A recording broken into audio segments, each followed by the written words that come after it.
스바냐서 첫 번째 시간, 우리 본문을 먼저 보겠습니다. 스바냐서 1장입니다. 1장 1절부터 6절까지의 말씀 오늘 보도록 합니다. 심판의 선포라는 제목으로 말씀을 함께 상고합니다. 1장 1절부터 6절. 스바냐서는 하박국서 뒤에 있고 그리고 학계 바로 전에 있습니다. 스바냐서 1장 1절부터 6절까지의 말씀 읽겠습니다. 아몬의 아들 유다 왕 요시야 때에 주님께서 스바냐에게 하신 말씀이다. 그의 아버지는 구시이고 할아버지는 그달리아이고 그 윗대는 아마랴이고 그 윗대는 히스기야이다. 땅 위에 있는 모든 것을 내가 말끔히 쓸어 없애겠다. 나 주의 말이다. 사람도 짐승도 쓸어 없애고 공중의 새도 바다의 고기도 쓸어 없애겠다. 남을 넘어뜨리는 자들과 악한 자들을 거꾸로 엎드리며 땅에서 사람의 씨를 말리겠다. 나 주의 말이다. 내가 손을 들어서 유다와 예루살렘의 모든 주민을 치겠다.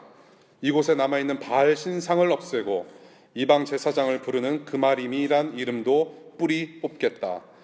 지붕에서 하늘의 뭇별을 섬기는 자들, 주에게 맹세하고 주를 섬기면서도 밀곰을 두고 맹세하는 자들, 주를 등지고 돌아선 자들, 주를 찾지도 않고 아무것도 여쭙지 않는 자들을 내가 없애버리겠다.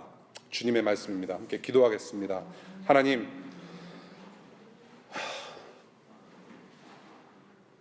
주님께서 오늘 우리 공동체에게, 귀 있는 자들에게 허락하신 이 말씀을 두렵고 떨리는 마음으로 대합니다. 수천 년 전에 스바냐 선지자를 통해서 내리신 이 말씀이 그냥 역사에 기록된 말씀이 아니라 지금 현재 우리의 가슴에 새겨지는 말씀으로 듣기를 원합니다. 하나님, 우리가 듣고 싶은 말을 듣지 않게 하시고 우리가 반드시 들어야 할 주님의 말씀만 들을 수 있도록 성령 하나님, 이 시간 우리를 붙들어 주시기를 기도합니다. 하나님, 이 말씀을 듣고 우리가 하나님을 경외하되 또한 우리가 하나님을 더욱더 사랑하는 마음으로 세워질 수 있도록 주님, 이 시간 우리를 새롭게 하여 주옵소서. 모든 영광 주님께 올려드리며 예수님 이름으로 기도드렸습니다. 아멘. 이 시간에 우리가 스바냐서 1장 1절부터 우리가 쭉 들어가기 전에 이 스바냐서에 대한 개요를 조금 말씀드리고 시작하는 게 좋을 것 같습니다. 우선 이 선지자, 예언자라는 사람이 도대체 누구이며, 두 번째 우리가 선지서, 이 예언서를 우리가 읽을 때 중요한 것은 무엇인지, 그리고 세 번째 스바냐 전체의 내용과 특징은 무엇인지 한번 쭉 고오버하고 시작하는 것이 좋을 것 같습니다. 선지자는 누구냐, 예언자는 누구냐. 이게 선지자와 예언자는 같은 말입니다. 선지자는 백성들이 죄악의 길을 걸을 때에 하나님의 부르심을 받아서 심판의 경고의 말씀을 그대로 전하는 사람입니다. 구약 성경을 보면 우리가 참 이해하기 힘들어하는 그 말씀들이죠. 예언서. 그래서 이 다수의 선지자들이 하나님의 부르심대로 그분의 강력한 말씀을 전했음을 우리가 구약 성경에서 주로 볼 수가 있습니다. 이 선지서를 배울 때, 이 예언서를 배울 때 중요한 것을 제가 세 가지만 간단히 말씀드립니다. 첫 번째는 이 선지서는 현재의 상태를 돌이키기 위함이다라는 목적이 있습니다. 우리가 주로 선지서를 읽을 때 미래에 대한 예언이라는 편견을 우리가 좀 많이 가지고 있습니다. 그런데 선지서의 주요 내용은 미래에 일어날 일에 대비해서 현재의 상태를 돌이키고자 하는 목적이 있습니다. 그래서 단순히 미래의 심판뿐만이 아니라 현재 하나님께로 돌아가는 것이 중요하고, 그래서 동시에 심판뿐만이 아니라 구원의 길도 함께 제시하는 내용이 바로 여러분들이 읽는 예언서의 내용이 되겠습니다. 따라서 우리가 예언자, 선지자, 예언자라고 하면 우리가 이렇게 딱 떠오르는 사람이 있습니다. 노스트라다무스 같은 예언자를 우리가 생각하게 되는데, 그러한 예언과는 사실 다른 그런 예언을 다루고 있습니다. 그래서 저는 예언자 스바냐, 예언자 이사야라는 그런 호칭보다 선지자 이사야, 선지자 스바냐라는 호칭을 저는 개인적으로 더 선호를 합니다. 두 번째 중요한 것은 이 선지서를 배울 때 이 시대에도 적용되는 하나님의 경고의 말씀이다라는 것이 중요하다라는 것이죠. 이 말씀을 보니까 그 당시 북이스라엘과 남유다 사람들이 너무나도 죄악을 많이 범했기 때문에 그 당시에만 국한되어 있는 하나님의 경고의 말씀이구나라고만 생각하면은 안 된다라는 것입니다. 그 말씀이 현재도 적용을 할 수 있는, 이 시대 역사에도 그대로 적용할 수 있는 말씀이라는 것이죠. 우리는 지금 현재 예수 그리스도, 다시 오실 예수 그리스도의 최종 심판을 기다리고 있는 세상에서 살고 있습니다. 그래서 이 말씀이 우리 현실에도 지금 적용이 되는 것이구나라고 생각을 하시면 좋겠다는 말씀이고요. 세 번째, 우리가 선지서를 읽을 때 중요한 것, 예수 그리스도를 늘 중심에 두어야 한다라는 말씀입니다. 우리가 예언서를 읽을 때, 구약 성경을 읽을 때, 신약 성경 어느 부분을 읽든지 간에 예수님께 모든 그 내용이 초점 가 있다라는 것을 이미 말씀드린 바 있습니다. 최종적인 심판의 날에 구원자와 재판관으로 오시는 그 예수님, 영광 가운데 통치하실 예수님을 늘 생각하면서 읽어야 한다라는 것을 여러분들께 말씀드리고 싶습니다. 마지막으로 스바냐의 전체 내용과 특징이 무엇이냐라는 것을 말씀드립니다. 이 스바냐서는 영적으로 굉장히 타락한 남유다 백성들에게 하나님의 심판이 다가오고 있음을 선포함과 동시에 구원의 길을 제시하는 그런 예언서로 우리가 공부를 하게 됩니다.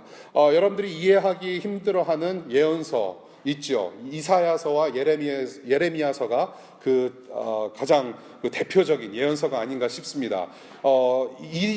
이사야서는 66장이나 되는 예언서입니다.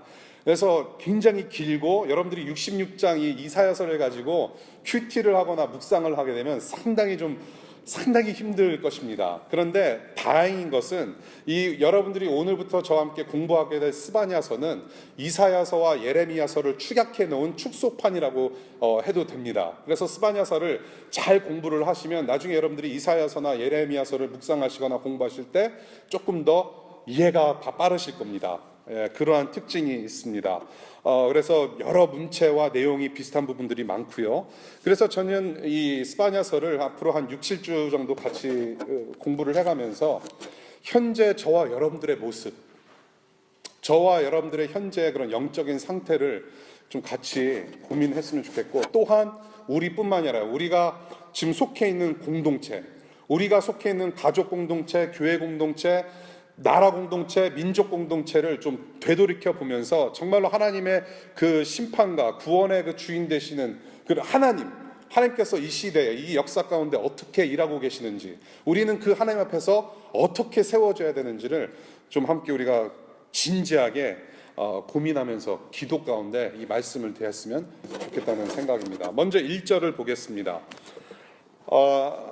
1절을 보니까 다른 그 예언서와 비슷하게 소개를 하는 장면을 우리가 봅니다. 스바냐가 어떤 사람인지 소개를 합니다. 스바냐라는 인물은 그렇게 잘 알려진 인물이 아닙니다만은 지금 족보처럼 보여지는 이 1절만을 가지고도 대략 이 사람이 어떤 사람이었는지, 그리고 이 사람이 이 당시에 어떠한 배경을 가지고 어떠한 역사적인 배경 가운데 이 사람이 사역을 했는지 우리가 대략 알 수가 있겠습니다.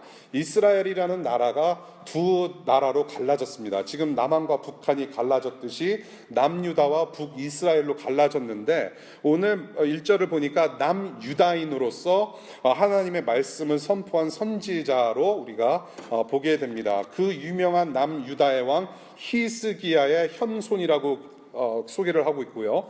그리고 그 왕과 혈통에서 요시야라는 사람이 왕이 되었으니까 아마도 이 스바냐는 요시야 왕과 어떤 친근한 관계, 가까운 관계가 아니었겠는가라는 것을 우리가 짐작할 수가 있습니다.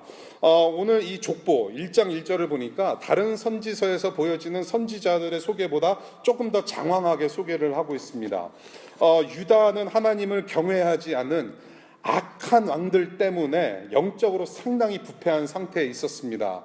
그런데 이렇게 악한 왕들이 계속해서 통치를 하고 있었음에도 불구하고 덜어는 선한 왕들, 덜어는 하나님을 경외한 왕들이 조금씩 있었습니다. 그 중에 한 명이 오늘 본문의 배경이 되는 요시야 왕이었고 또 히스기야 왕이었다라는 것입니다. 오늘 족보에서 보는 이름이죠. 하나님을 경외한 몇 안 되는 선한 왕들이었습니다. 그래서 스바냐의 족보에 이 히스기야라고 하는 유명한 왕까지 언급이 됐다라는 것은 뭔가 특별한 위도가 있을 것이라는 생각을 하게 합니다. 이 두 왕, 요시야 왕과 그 히스기야 왕은 하나님을 경외한 선한 왕이었습니다.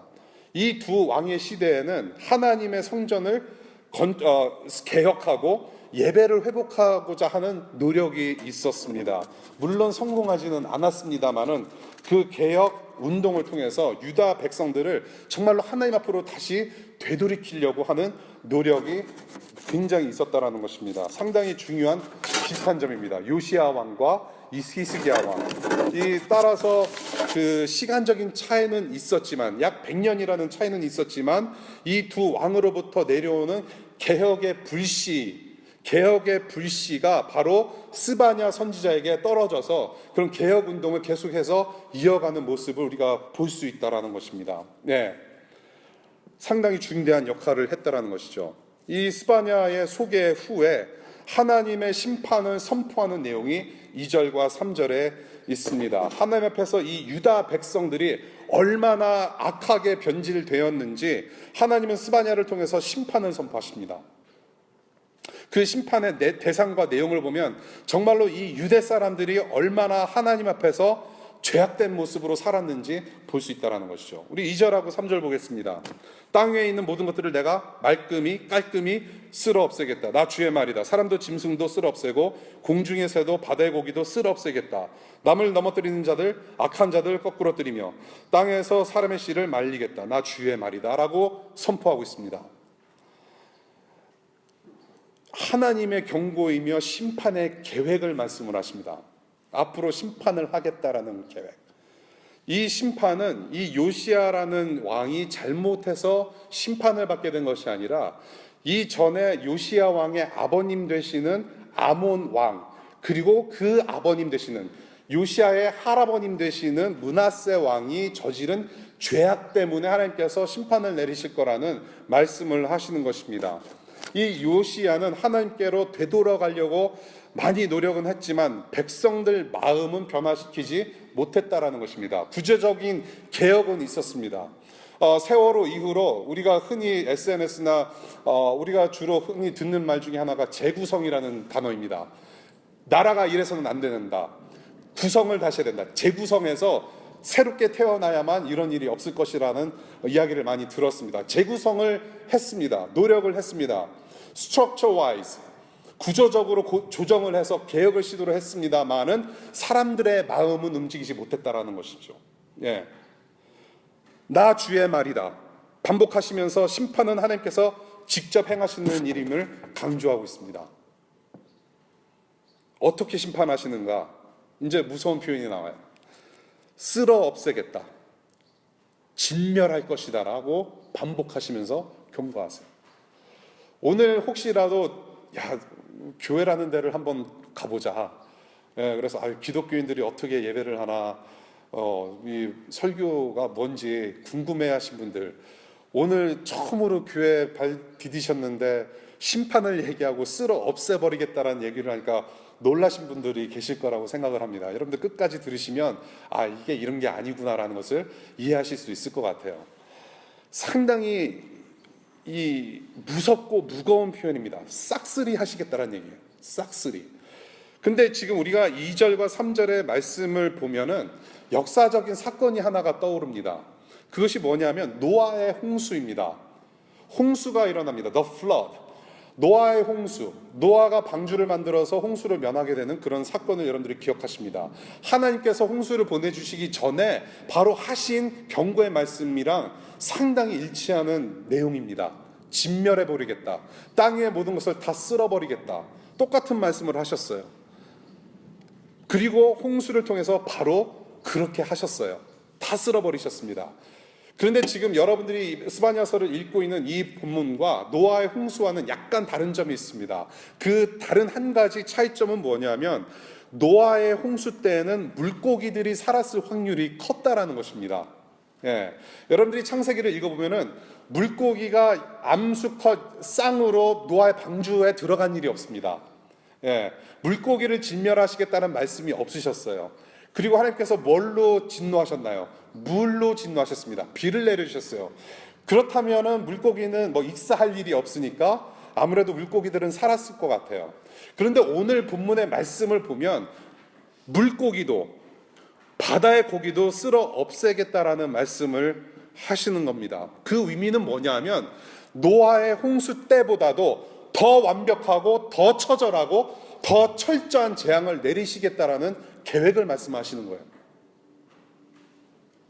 굉장히 무거운 말씀입니다. 3절 보겠습니다.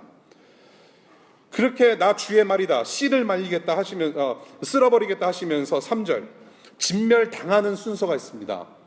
사람, 짐승, 새, 물고기가 진멸을 당해요. 사람, 짐승, 새, 물고기.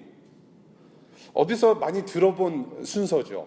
바로 창세기 1장에서 여러분들이 흔히 알고 있는 창조의 순서를 거꾸로 뒤집은 것입니다. 하나님의 창조는 인간을 만드심으로 클라이막스를 이루셨어요. 인간을 만드심으로 하나님께서 너무나도 좋아하셨어요. 그런데 이 하나님의 심판은 죄인된 인간부터 시작이 돼요. 하나님께서 인간을 통해서 클라이막스를 이루셨는데 하나님의 심판은 정작 어디에 가장 크게 떨어지냐면 그 인간이라는 거예요. 그래서 3절 중간을 봅니다. 누구를 넘어뜨립니까? 누구를 진멸하십니까? 남을 넘어뜨리는 자들. 개역개정을 보니까 거치게 하는 것이라고 표현을 하고 있습니다. 남을 넘어뜨리게 하는 악한 사람들. 즉 우상과 우상 숭배자들을 가리키는 것이에요. 그리고 또한 악한 자들을 멸하신다고 표현합니다. 악한 자들. 여기에는 리밋이 없어요. 모든 악한 자들을 말하는 것이에요. 하나님을 믿지 않는 사람들 뿐더러 이 세상에서 지금 여러분들이 경험하는 모든 악한 것 행하는 사람들, 정부, 갑질하는 사람들, 권력자들, 사기치는 사람들, 같은 동포끼리 등쳐먹는 사람들 다 포함되는 말씀이에요. 그 사람들을 다 멸절하고 땅에서 사람의 씨를 말리겠다는 무서운 말씀하십니다. 사람의 씨를 말리겠다. 이런 저주의 말은 잘 듣지 않는 말이죠. 그렇죠? 여러분들이 친구들끼리 싸움하다가 내가 너의 씨를 말려버리고 뭐 그런 얘기 안 합니다. 그렇죠? 주로 이런 무서운 표현은 주로 노동신문이나 무슨 북한 조선중앙 TV에서 나올 법한 그런 이야기가 돼요. 미 제국주의의 씨를 말려버리는 뭐 그런 멘트 같아요. 상당히 무서워. 이 표현 자체, 씨를 말리겠다, 멸절하겠다라는 표현 자체보다 더 무서운 것이 뭐냐면 하나님은 그렇게 하실 수 있다라는 게 더 무서운 거예요. 이 말 자체를 들으면 에휴 설마라는 생각이 우선 들어옵니다. 기독교라는 데를 처음 접해서 예배를 왔는데 심판, 에휴 설마 지금 이렇게 잘 살고 있는데 내일 모레면 졸업이고 취직돼 있는데 나는 출근하면 끝인데 아니라는 거예요. 상당히 무서운 말씀이에요. 이것은 하나님께서 하시겠다라는 플랜입니다. 하나님의 입장에서는 자신의 권리를 이행하시는 거예요. 하나님께서 선하고 아름답게 이 세상을 창조하셨는데 이 아름답고 선하게 만들어진 피조물이 나를 배신한 거예요. 창조주 하나님을 배신한 거예요. 가만히 있을 수 없죠. 나는 그렇게 만들지 않았는데 너네들이 나를 대적해? 하나님의 권리를 이행하시는 거예요. 내가 너희를 진멸하겠다. 가만히 놔두지 않겠다라는 거예요. 그래서 하나님께서 직접 하나님의 손으로 진노하시겠다는데 죄인들은 이의를 제기할 수 없다라는 거예요. 우리는 아무런 권리가 없어요. 하나님께서 만드셨어요. 그리고 동시에 하나님께서 거둬가시기도 해요. 이 생명과 심판은 창조주 하나님의 손에 달려있다는 것을 우리는 늘 기억해야 됩니다. 유다 사람들은 물론이고 지금 이 말씀을 대하는 저와 여러분들의 상태가 어떠하든지 간에 생명은 주님의 손에 있고 심판도 주님의 손에 있고 여러분들의 죽고 사는 모든 문제가 다 하나님의 손에 있다는 것이에요. 그래서 이 진노의 심판의 1차 대상자들은 바로 이러이러한 사람들이라고 4절부터 6절까지 말씀을 하세요. 오늘 여러분들이 읽은 본문입니다. 심판의 대상을 얘기를 해요. 첫 번째, 어떠한 사람들을 멸하시는가? 바알 숭배자들을 멸하신다고 4절에 얘기하고 있어요. 바알 숭배자들. 그리고 바알 신상도 깨부시겠다라고 주님께서 말씀하세요. 그 바알을 숭배하는 자들을 뿌리 뽑겠다 말씀하셨습니다. 이 바알신이라는 것을 여러분들이 잘 많이 들어보셨을 거라고 생각을 합니다. 바알신. 이 바알신은 그 당시 농경사회에서 굉장히 절실했던 우상입니다. 그래서 이 바알신한테 어떤 그런 예배, 숭배를 하고 섬기면 이 바알신이 우리에게 비를 뿌려서 다산, 풍요, 풍족을 누리게 할 수 있다라는 그런 미신을 믿었던 것입니다. 이 바알신에 대해서 조금 더 들어가 보면은 아주 더럽습니다. 이 사람들이 예배하는 광경이 상당히 그래픽해요. 이것은 제가 차마 이 거룩한 예배 시간에 말씀드릴 수가 없는 아주 더럽습니다. 그냥 오늘 구글 가서 한번 해보세요. 예, 구글 참 좋은 웹사이트예요. 구글 가보시면 얼마나 이상한 종교인지 여러분들이 아실 수 있습니다. 그런데 이렇게 풍요롭고 다산을 허락하고 이렇게 풍성함을 내려주는 이 우상, 너무나도 이 농경사회에서는 매력적인 우상입니다. 상당히 매력적이에요. 그런데 이 남아있는 바알 신상을 하나님께서 없애겠다라고 하시니까 제가 생각하기에는 요시야 왕이 다 없애려고 노력은 했으나 아직 몇 개가 남아있다라는 것을 추론할 수 있다는 것이죠. 네, 몇 개가 남아있었나 봐요. 또한 그마림을 멸절하시겠다라고 말씀하십니다. 그마림 제가 한번 봤어요. 그랬더니 무슨 사람 이름 같아요. 성은 금시오, 이름은 아림. 그래서 뭐 그마림을 멸절하시겠다. 근데 이 그마림이라는 것은 거짓 제사장을 가리키는 호칭입니다. 특별히 바알 선지자들, 바알 제사장들을 가리켜서 그마림이라고 표현을 해요. 그마림, 그 제사장짜리, 그 제사장들을 뿌리 뽑겠다라고 하시는 겁니다. 여러분, 혹시 여러분들 여기 집을 가지고 계신 분이 몇 분 안 계시는 것 같아요. 여러분들 집을 소유하게 되면 가장 귀찮은 일이 있습니다. 뭐냐 하면 잔디 깎는 거예요. 잡초를 뽑아야 돼요. 여름에는 정말로 이게 장난 아니고 일주일에 한 번씩 잔디를 깎지 않으면 잡초가 무성하고 아주 더럽습니다. 벌레들이 생기고 그래요. 그래서 이 잡초를 매주 깎아야 되는데 여러분들의 자녀가 티네이저가 되면 여러분들은 좀 쉴 수가 있어요. 애들한테 10불 줘주고 잔디 깎아라 그러면 깎아요, 얘네들이. 예. 저는 이제 뭐 어떻게 될지 모르겠습니다. 잔디가 있는 집으로 뭐 살지, 집에서 살지, 아파트에서 살지 저는 I don't know. 근데 소유하고 싶진 않아요. 예, 잔디 깎기 싫어서. anyway. 근데 이 잡초라는 것은요, 뿌리를 뽑지 않으면 또 생겨요. 뿌리를 완전히 뽑아야만 죽어요. 그만큼 매우 큰 문제였다는 거예요. 바알 신상. 뿌리를 뽑겠다라는 하나님의 심판의 말씀이에요. 보겠습니다. 그런데 이 이 요시야 왕이 개혁운동을 그렇게 했음에도 불구하고 왜 신상이 남아있고 왜 그마림이라고 하는 거짓 선지자들이 왜 아직 뿌리 뽑히지 못하고 있었을까라는 생각을 해보게 되는 것이죠. 왜 그랬을까요? 저는 이렇게 생각합니다. 그렇게도 개혁운동을 했는데, 그렇게도 뿌리 뽑고 그렇게도 했는데 아직 남아있다라고 하는 것은 수요가 있다라는 증거예요. 수요가 있으니까 공급이 있어요. 디맨드가 있으니까 서플라이가 있는 거예요. 왕이 하나님께 돌아가려는 개혁운동 중이었음에도 불구하고 부패하고 타락한 백성들은 끈질긴 잡초의 생명력으로 우상을 숭배하기 바빴다는 거예요. 암암리의 우상을 숭배하는 그런 문화가 있었다는 것이죠. 겉으로는 크리스찬이고 겉으로는 하나님을 경배한다고 하면서 은밀한 곳에서는 바알을 섬기고 있었다는 거예요. 이 동네의 바알 신상은 넘어지지 않았구나. 거기 가서 손바닥 비볐다라는 얘기죠. 그래서 그 그 뿌리까지도 원천적으로 정리하겠다라는 주님의 말씀인 것이죠. 백성들을 돌이키기 위해서는 이 공급원을, 서플라이를 완전히 멸절해버리겠다라는 주님의 말씀인 것이죠. 이 바알신, 지금도 살아서 역사하는 미신입니다. 바알신.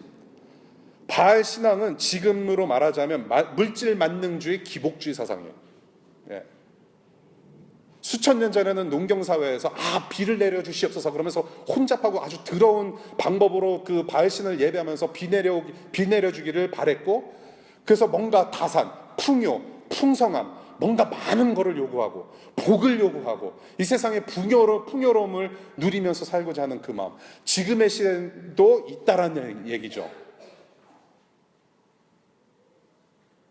풍요를 가져다주는 아주 매력적인 신, 물질적으로 풍요로운 삶을 영위하기 위해서 복을 빌고 있는 지금 시대의 모습. 이 시대에서도 그 매력을 한껏 발산하면서 이 바알신은 지금 여러분들도 유혹한다라는 거예요. 성공주의, 물질 만능주의, 다 바알신에서 나온 거예요. 예나 지금이나 다른 게 없어요. 이 우상이라는 것은 예나 지금이나 사실 달라진 거 하나도 없다라고 저는 봐요. 세상에서 가장 큰 우상은 나예요. 그 다음에 큰 우상이 저는 바알신이라고 봐요. 지금 현재 여러분들과 믿지 않는 분들까지도, 또한 믿는 사람들까지도, 교회까지도 흔들 수 있는 이 우상은 무엇이냐면 바알신이에요. 그래서 더 무서운 거는 뭐냐면 이 바알신앙이 하나님 섬기는 자들 안에도 침투했다라는 게 무서워요. 그래서 교회가 이 하나님의 말씀에 근거해서 하나님의 말씀에 우뚝 서서 신학을 공부하고 신학을 선포하는 것이 아니라 짬뽕 신학을 만들었어요. 이 바알신에서 오는 그 복을 누리기 위해서 하나님을 이용한다는 거예요. 그래서 하나님께 분명히 내가 기도를 하고 있음에도 불구하고 바알 사상을 가지고 기도의 내용을 하나님께 올려드리고 있다는 얘기죠. 상당히 무서운 얘기입니다. 이거 뿌리 뽑아야 돼요. 예, 더 이상 얘기를 안 하고 싶어요. 예, 왜냐하면 저도 그렇게 순식간에 꼬꾸라질 수 있는 사람이기 때문에 그래요. 물질 만능주의. 뭔가 많아야 되고, 뭔가 다수여야 되고, 뭔가 커야 되고, 그래서 이 세상의 영광까지도 내가 바라볼 수 있는, 그것이 마치 하나님의 영광이라고 생각하고 크게 생각하는 그런 것들. 물질이면 다 되는 것. 사역, 하나님의 사역, 하나님의 복음 사역을 하는 것도 돈이 있으면 다 되는 것처럼 생각하고 많다란 얘기죠. 이 시대 그 신학을 봤을 때 가장 이제 우리가 뚜렷하게 볼 수 있는 무브먼이 뭐냐면 번영 신학이라는 거예요. 번영 신학. 이것이 상당히 우리한테 굉장히 크게 들어온 것인데, 예를 들어서 조이스 마이어 같은 사람들, 조엘 오스틴, 그리고 T.D. 제이크이라는 사람이 있습니다. T.D. 제이크 아시죠? 아시는 분들 계실 거라고 생각을 해요.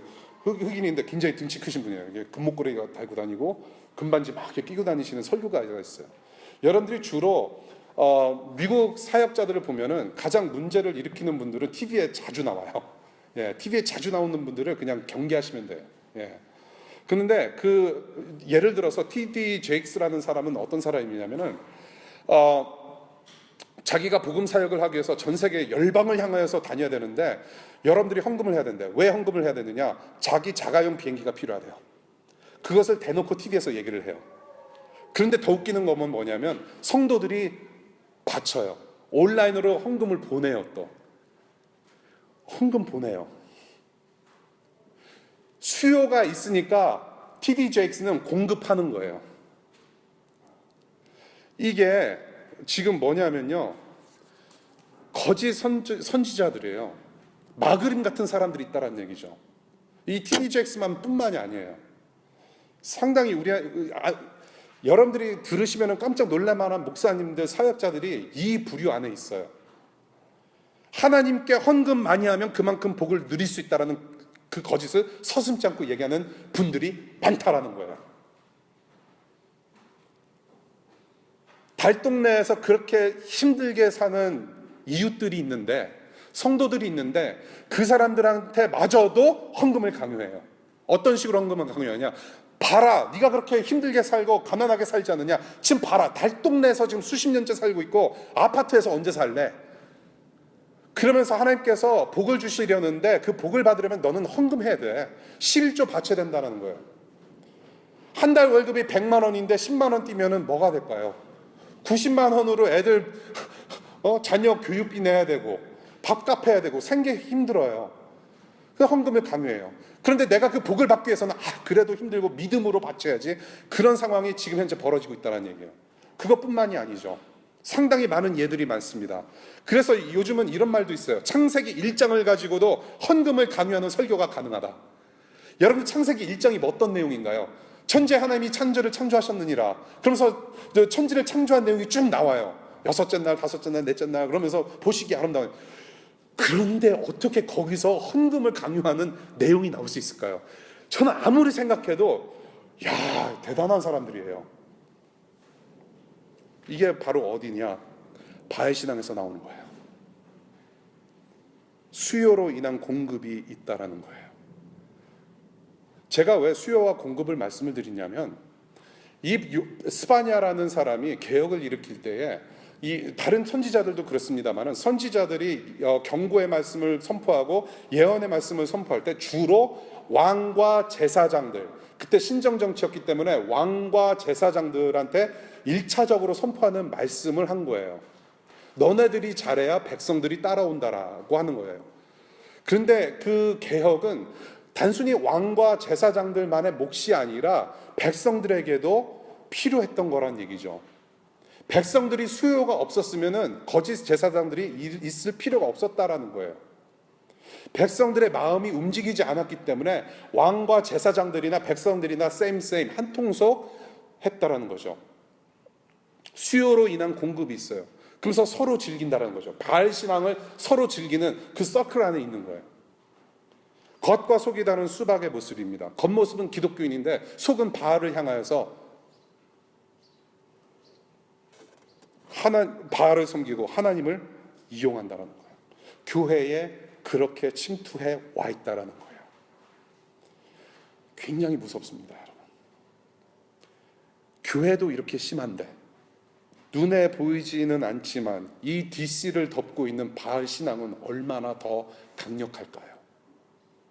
물질이면 다고, 권력이면 다고, 명예이면 다고, 성공, 재력, 그러한 신, 이 도시를 덮고 있다는 얘기예요. 그것을 지금 등지고 여러분들은 주일날 살아계신 하나님 앞에서 이 말씀으로 우리의 마음을 다잡고 저 세상을 향하여서 살아계신 하나님을 선포로 나가는 거죠. 오직 하나님만이 참 하나님이심을 깨닫고 그분 한 분만 섬기는 이 도시, 여러분들이 되시기를 바랍니다. 그렇지 않으면 우리는 하나님의 심판을 면할 수가 없어요. 주님께서 오늘 분명히 말씀하십니다. 바알 신성을 깨부시고 바알 숭배자들을 멸절하겠다. 이거에 대해서는 우리가 조금 더 나중에 더 나눴으면 좋겠어요. 두 번째, 5절 초반부입니다. 두 번째 하나님께서 멸하시는 사람들의 부류는 무엇이냐? 1월 성신 숭배자들입니다. 1월 성신 숭배자들. 이건 뭐냐면 여기서 나오는 그대로 하나님께서 만드신 해와 별을 숭상하는 사람들을 멸절하시겠다라는 말씀이에요. 그것을 그냥 간단히 얘기해서 1월 성신 숭배자라고 저는 표현을 해요. 이 해와 별 얼마나 아름답습니까? 얼마나 아름다워요. 이 워싱턴 DC 뭐 그렇게 깨끗한 도시는 아니지만 그래도 뉴욕보다는 좀 낫습니다. 그래서 청명한 그 하늘에 별이 떠 있는 것을 봐요. 여러분들 공부하시다가 혹은 가정생활 혹은 이 척박한 DC에서의 그런 직장생활을 하시다가 별 좀 보세요. 별 좀 보시면서 저 별은 내 별, 저 별은 뭐 그대는 없구나. 싱글들이 많이 있으니까요. 아무튼 좀 이렇게 별을 보시면서 하나님의 세계가 얼마나 아름다운지 이렇게 묵상하시는 것도 참 좋을 거라고 저는 생각을 해요. 해와 달과 그것을 보면은 하나님께서 너무나도 아름답게 만드셨구나. 정말로 저 별과 저 해를 만드신 하나님은 얼마나 광대하시고 얼마나 위대하신 분인가라는 것을 우리는 깨달을 수 있어야 된다는 얘기입니다. 그것이 피조물이에요. 그것이 하나님께서 해와 달을 만드신 목적이에요. 별을 만드신 목적이에요. 피조물에 불과해요. 그런데 이 유다 백성들은 사람의 운명과 인간 문제의 모든 해결은 바로 해와 별에서 나온다라고 믿고 그렇게 숭상을 했다라는 얘기죠. 하나님께서 만드신 피조물이 우상이 된 경우에요. 하나님을 섬기지 못하고 해와 달을 섬겼다는 얘기예요. 해와 별을 섬겼다. 어디에서 섬긴다고 나왔습니까? 어디에서 섬겨요? 지붕에서 섬긴다라고 얘기를 해요. 밤이 되면 이제 지붕에 갑니다. 밤이 되면 지붕에 가요. 지붕에 올라가면 아무도 없습니다. 아무도 보지 않는, 남이 보지 않는 나만의 그런 은밀한 장소에서 은밀하게 해와 별을 숭상합니다. 아무도 보지 않았으니까 이 예배하는 행위가 뭔가 있었을 것 같아요. 뭔가 뭐 춤을 추던지 강강술래를 하던지 달빛 밑에서 별을 바라보면서 뭔가를 했을 것 같아요. 본문에서 언급하는 일월성신 숭배, 이것은 애국과 그 당시 바벨론의 종교가 스며들어왔다라는 그런 역사학자들의 이야기가 있는데, 사실 이런 거 보면요, 이런 종교는 어느 나라에나 있는 것 같아요. 우리나라도 있습니다. 우리 선조들이 달빛 밑에 가서 나무 앞에다가 이제 이렇게 물 떠다 놓고 많이 비비셨잖아요. 예, 그런 것들, 예, 그런 것들 어디나라 다 있는 것 같아요. 살아계신 하나님을 등지고 은밀한 곳에서 피조물을 섬기는 그런 일이 없어야 돼요. 지금 그런 얘기를 하고 있습니다. 일월성신 숭배자들. 세 번째, 5절 두 번째 부분이에요. 영적 간음자들을 멸절하시겠다라고 하셔요. 첫 번째, 바알 숭배자들. 두 번째, 일월성신 숭배자들. 세 번째, 영적으로 간음하는 자들을 멸절하시겠다라는 말씀을 하세요. 여기서 보니까는 하나님도 섬기고 밀곰 혹은 말감이라고 하는 신도 함께 섬기는 자들을 멸절하겠다라고 하십니다. 하나님을 경배하면서 대놓고 이 밀곰이라고 하는 다른 신을 섬기는, 그래서 그것을 저는 영적 간음이라고 표현을 해요. 영적 간음을 저지르는 자들을 멸하시겠다라고 하시는 말씀이에요. 여기서 그 밀감 혹은 말감이라고 하는 것은 뭐 밀감이라고 해가지고 어떤 감의 종류가 아니라 이 어떤 우상의 이름입니다. 근데 이 우상은 어떤 우상이냐면, 그냥 대략 말씀을 드려서 자기 자녀까지도 내어서 바쳐서 제물로 바칠 수 있을 만큼의 강력한 신입니다. 그런 우상을 하나님과 함께 섬긴다라고 하는 것이죠. 영적인 간음이에요. 그러니까 이것은 뭐냐면요, 좋은 게 좋은 거다. 이 신 저 신 다 섬기다 보면 어느 신이든지 나한테 복을 주지 않겠느냐 하면서 영혼 보험을 드는 거라고 얘기를 하는 거죠. 영혼 보험. 이 신 저 신 다 섬기면 딱 하나 걸리는 신이 있어요. $1 million in my checking account. 이 신 저 신 섬기다가 생각지도 못하게 GRE 시험이 잘 점수가 나와서 대학원에 가게 되고, 여러 신을 섬기는 거예요. 대놓고 여러 신을 섬기는 거예요. 양다리도 걸치고 삼다리도 걸치고 이제 사다리도 걸치는 여러 신을 섬기는 거죠. 영적 간음이라는 표현을 쓰는 이유가 있어요. 지금 이 예언의 말씀을 듣는 유다 백성들이 지금 누구입니까? 이 유다 백성들은 하나님께서 택하신 언약 백성들이에요. 그 말의 의미는 뭐냐 하면 하나님만을 섬겨야 하는 자들입니다. 구약 성경에는 이 선택된 백성들을, 언약의 백성들을 아내라는 표현을 사용합니다. 그리고 신약 성경에서는 신부라는 표현을 사용해요. 그래서 그리스도는 신랑이시고 교회, 여러분들 언약 백성들은, 구원받은 사람들은 신부라는 표현을 써요. 그러니까 아내와 신부로서 하나님만을 섬기는 사람들이어야 했다라는 것입니다. 그런데 대놓고 지금 다른 신을 섬긴다라는 것이에요. 다른 신을 섬기는 거예요. 하나님과 다른 신을 함께 섬겨요. 간통입니다. 간음죄예요. 영적 간음의 쾌락에 허우적대면서 하나님께 그런 쾌락의 배신의 배설물을 내뱉는 그런 모습들을 보시면서 이러한 백성들을 내가 멸하겠다라고 하시는 거예요. 싱크리티즘, 혼합주의. 이 혼합주의 사상이 만연한 시대에 살고 있습니다. 저와 여러분들이 언제 어떻게 영적 간음을 저지를지 몰라요. 사실은 바알 우상이나 우리가 일월성신을 섬기는 일이라든지 피조물을 섬기는 어떤 우상을 섬기는 것들은 다 사실 영적 간음에 속하기는 합니다. 근데 이것은 좀 대놓고 섬기는 거예요. 대놓고 하나님을 섬긴다고 하면서 속으로는 다른 우상 섬. 대표적으로 이 혼합주의 사상, 종교다원주의라고 저는 생각을 해요. 종교다원주의. 산을 올라갈 때 다른 여러 가지 루트가 있다. 이쪽으로 올라가든지 저쪽으로 올라가든지 어차피 산 정상은 똑같이 우리가 정상을 밟을 거니까 어떤 종교를 우리가 믿든지 간에 우리는 하나님 만나고 구원이 있다라고 생각하는 것이 종교다원주의예요. 그것만큼 또한 위험한 거 없습니다. 상당히 위험해요. 다른 종교로도 다른 신으로도 구원이 가능하고 하나님 창조주 하나님을 만날 수 있다라고 설파하는 거짓 교사의 가르침 주의하시기 바랍니다.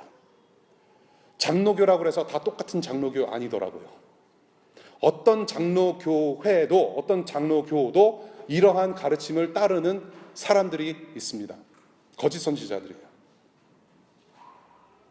이 시대 다원주의자들은 바로 오늘 본문이 말씀하시는 심판 대상자에 속합니다. 오직 창조주 하나님만이 하나님 되십니다. 그 하나님의 영광 안에 들어오면 양다리, 삼다리, 사다리 거칠 만한 겨를이 없어요. 그러한 하나님의 영광, 창조주 하나님의 영광 가운데 거하시는 여러분 되시기를 바랍니다. 네 번째로 하나님께서 멸절하시는 그 부류의 사람들, 6절입니다. 무관심자들을 멸절하신다라고 말씀하세요. 무관심자들. 하나님을 등지고 하나님 배반하고 하나님을 돌아서고 하나님을 찾지도 않고 하나님을 알고자 하지도 않고 하나님께 아무것도 구하지 않는 자들을 멸하신다라고 6절에서 말씀하세요. 아무것도 구하지 않는 자들, 알려고 하지 않는 자들, 찾지도 않으려고 하는 자들도 멸절하시겠다고 말씀하세요.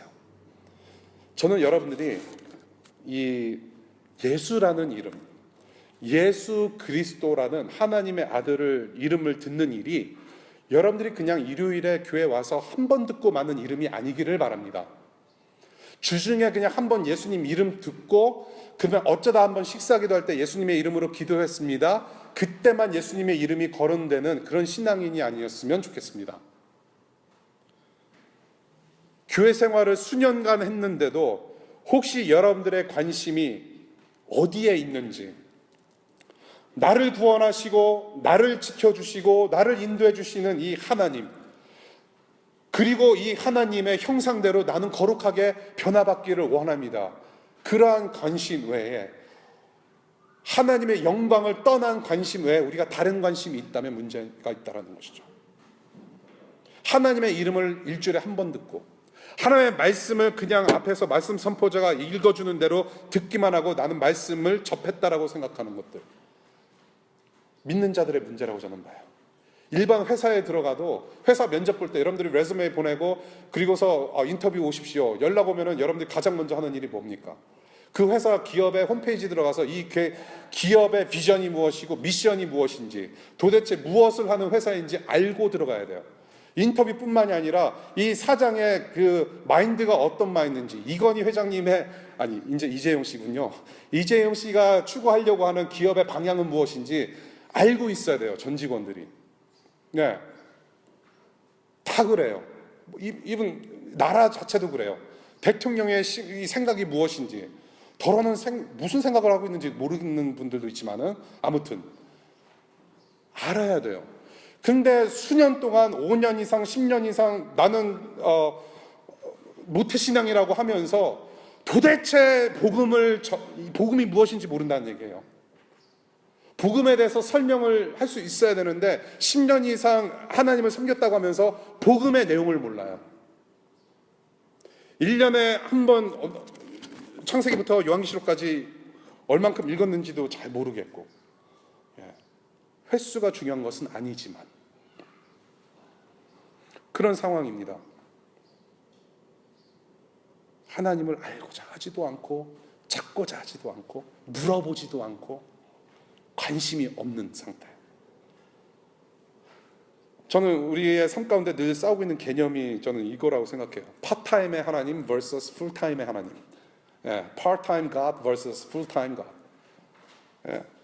하나님, 저의 삶을 터치해 주시되, 하나님 맞는 거 맞는데 저의 삶을 터치를 그냥 너무 깊게 하지 마시고, 터치하실 거면은 그냥 잘 되는 쪽으로 터치해 주시고, 가령 예를 들어서 이번에 졸업 논문을 써야 되는데 논문이 너무나도 빡십니다. 하나님 도와주세요.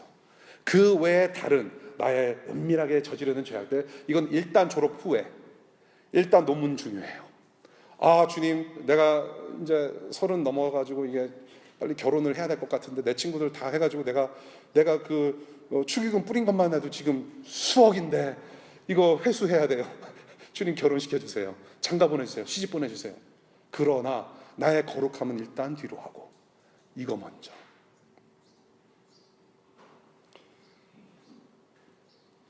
내가 잘 되는 쪽으로 팍팍 밀어주시기만을 바라는 파타임 하나님을 우리는 만들어간다는 얘기예요. 자신의 성공과 잘됨 외에는 일단 신경 꺼주십시오. 그래서 우리가 가지는 성향이 뭐냐면, 우리가 말씀을 들을 때도 내가 듣고자 하는 말씀만 귀에 들어와요. 그러면서 내가 듣고자 하는 말씀을 들으면서 은혜 받았다라고 생각을 해요. 기분 좋게 나가요. 그런데 내가 듣고 싶지 않은 말씀인데 그 말씀을 들으려고 하잖아요. 하나님의 말씀은 언제나 여러분들에게 기쁨을 가져다주고 안녕을 가져다주고 행복을 가져다주지 않습니다. 오늘 말씀처럼 심판을 얘기를 하세요. 멸절하겠다라고 하는 아주 불편하고 아주 듣기 힘든 말씀을 우리는 듣고 있습니다. 이런 말씀을 들어야 돼요. 그런데 말씀을 들을 때 내가 듣기 좋은 쪽으로 편집해서 듣는 성향이 있다는 거예요. 결코 그런 사람들은 그렇게 우리는 말씀 들으면 잘할 수가 없어요. 지금도 이 시간에 심판을 얘기하면서 이건 내 얘기 아닌 것 같아. 저 동성애자들이나 저 다른 사람들, 다른 종교 믿는 사람들 이야기라고 생각하면 안 된다는 얘기예요. 우리를 풀타임으로 사랑하시고 인도하시는 이 하나님을 향하여서 참 신앙인으로서 우리도 몸과 마음과 생각과 영혼이 풀타임으로 하나님께 전적으로 드려지고 그 하나님 사랑할 수 있기를 바랍니다. 아직 믿음이 없으시거나 이 매주일 교회 예배에 오시는 분들, 아직 이렇게 구도자로서 정말 하나님을 알고 싶어 하시는 마음이 조금이라도 계신 분들, 정말 잘 오셨습니다. 오늘 정말 잘 오셨어요. 앞으로도 계속 오시기를 바랍니다. 아직 여러분들 믿음이 없으시고 아직 그 구원의 기쁨이 무엇인지 모르시는 분들은 정말 잘 오셨습니다.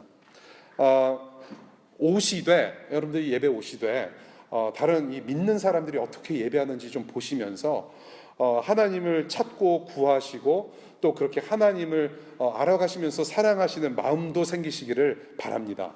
그것이 중요한 거예요. 그래서 여러분들 예배 참석뿐만이 아니라 조금 더 나아가서 정말 하나님을 찾고 만나는 그런 복을 누리시기를 바랍니다. 정말로 그렇게 되시길 바라요. 매주마다 예수님 얘기를 하고 하나님 얘기를 하고 복음을 얘기하고 십자가를 얘기하고 하나님 나라를 들으시면서 궁금한 거 있으시면 언제든지 우선적으로 하나님께 여쭤보시고 저에게도 물어보시고 옆에 같이 믿고 있는 우리 친구들에게도 여쭤보시고 그렇게 해서 하나님을 조금씩 알아가시는 복을 누리게 되시기를 간절히 바랍니다.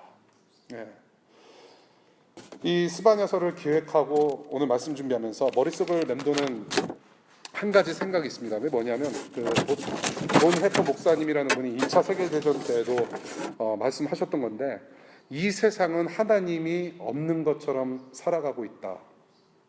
이 세상은 마치 하나님께서 없는 것처럼 살아가고 있다라는 것을 제가 계속 생각하게 됩니다. 그 의미는 뭐냐면 죄악되고 부패한 이 세상을 향한 하나님의 심판도 없을 거라고 생각하면서 살아가고 있다는 것이에요. 그것이 바로 어떤 시대였냐, 지금 이스파냐가 활약했던 시대였고, 그리고 지금 이 시대도 똑같다는 얘기예요. 마치 하나님이 없는 것처럼 살아가고 있어요. 우리가 공부를 할 때도 하나님 없는 것처럼 공부를 해요. 직장생활, 가정생활, 우리가 자녀를 양육하고 아내를 사랑하고 남편 사랑하는 것도 마치 하나님이 없는 것처럼 해요. 그런 상황에 있어요. 그러한 유다 백성에게 스바냐는 하나님의 심판을 선포했습니다. 그 예언은 사실 1차적으로는 바벨론이 침공함으로써 1차적으로 예언이 종료가 됐어요. 성취가 됐습니다. 예언대로 됐어요. 그런데 지금 예수 그리스도께서 다시 오실 때 최종 심판이 있을 것임을 또한 경고하는 말씀이라고 제가 아까 말씀을 드렸어요. 그래서 오늘 본문은 그 예수 오심을 기다리는 저와 여러분들, 이 시대에도 동일하게 적용되는 말씀이라는 거예요. 심판을 선포하셨어요. 근데 저는 여러분들 저 문을 나가시기 전에 꼭 드리고 싶은 말씀 뭐냐면, 심판을 집행을 하시는데 지금 저와 여러분들에게 오늘 이 말씀으로 회개의 기회를 주신다라고 들으셨으면 좋겠습니다. 아까도 말씀드렸듯이 그냥 심판이 있을 거는 확실한데, 그렇게 하나님께서 심판하실 건 확실한데, 지금 저와 여러분들의 이 말씀을 주시는 의도는 뭐냐면 회개의 기회를 주시겠다라는 거예요. 돌이켜라, 돌이켜라, 돌이켜라. 심판이 다가오기 전에 돌이키라는 기회를 주시는 거예요. 그래서 심판하기 전에 이 하나님께서 스바냐를 세우신 목적이 거기 있었고, 지금은 우리가 그 목적 아래 지금 이 하나님의 말씀을 듣고 있는 거예요. 내가 지금 따르고 있는, 여러분들이 지금 따르고 있는 바알 신앙은 무엇인가? 여러분들이 은밀하게 생각하고 은밀하게 다른 신을 숭배하는 지붕은 어디에 있는가? 영적 간음으로 쾌감을 맛보지는 않는가? 내가 정말로 하나님을 더욱더 찾기를 원하는가? 우리의 영혼의 상태를 좀 둘러보면서 예수 그리스도의 십자가의 보혈에 의지해서 하나님 앞에 나아가는 참 신앙인들 되시기를 바랍니다. 기도하겠습니다.